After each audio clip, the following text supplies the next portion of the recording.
سلامونه ګرانو دوستانو.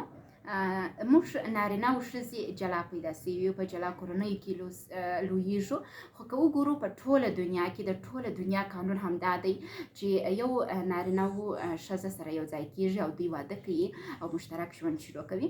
د دې سره دا په ټوله دنیا کې همدا قانون دی، یو رقم روان دی او یو رقم قانون ده د مشترک ژوند.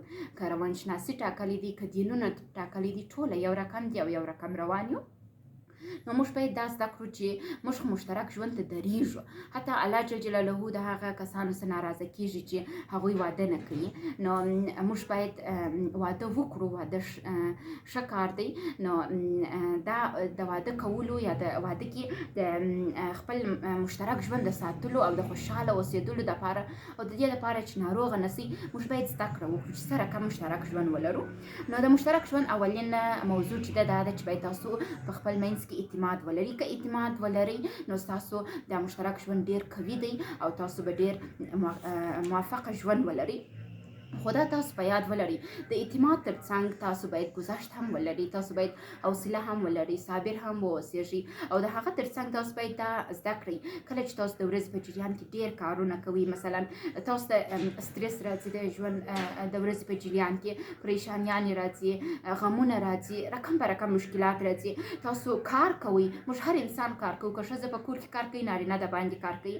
او همدا رقم زموږ سره یو څوک راځي دفعتاً دروغ را باندې تړي، په کور کې مشکلات راځي، په کار کې مشکلات راځي.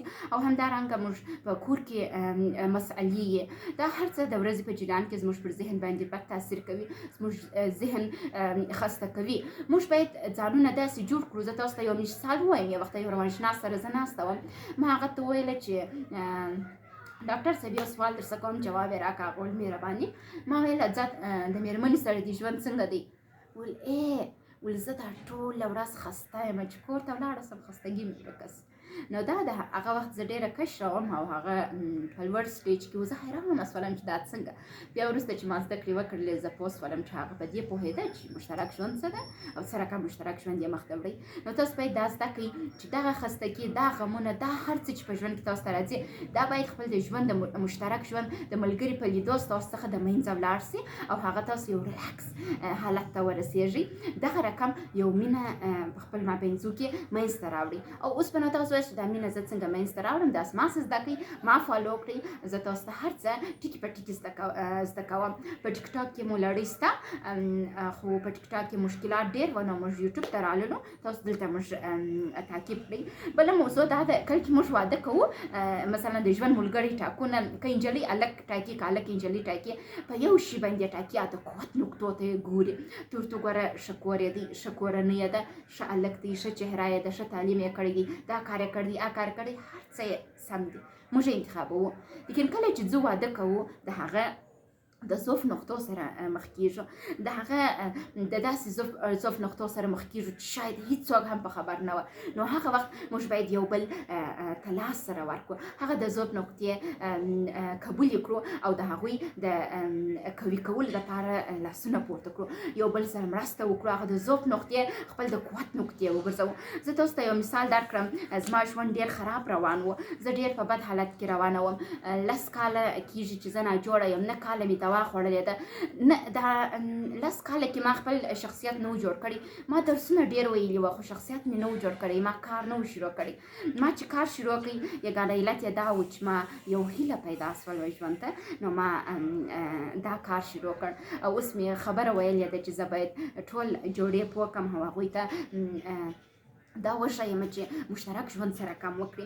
یو ځل بیا هم وایم، زموږ د ورځنی ژوند کارونه، زموږ اولادونه او زموږ د کور کارونه، دا ټوله زموږ پر روحیاتو باندې تاثیر کوي. د دې څخه د خلاصون دپاره، د دې مشکلات څخه د خلاصون لپاره یګانه ښه لار چې موږ لرو، هغه زموږ د مشترک ژوند ملګری دی. هغه باید موږ خوشحاله وساتو. که ښځه یې خپل میړه خوشحاله وساته چې هغه تا ته راځي، هغه ښه احساس درکوي. که میړه یې ماینه خوشحاله وساته چې ته کور ته راځې، هغه بېرته تا ته ښه احساس درکوي. نو زموږ ښځو عموما دا نجس ده چې میړه څنګه خوشحاله وساتي، او د میړه دا نجس ده چې ښځه څنګه خوشحاله وساتي.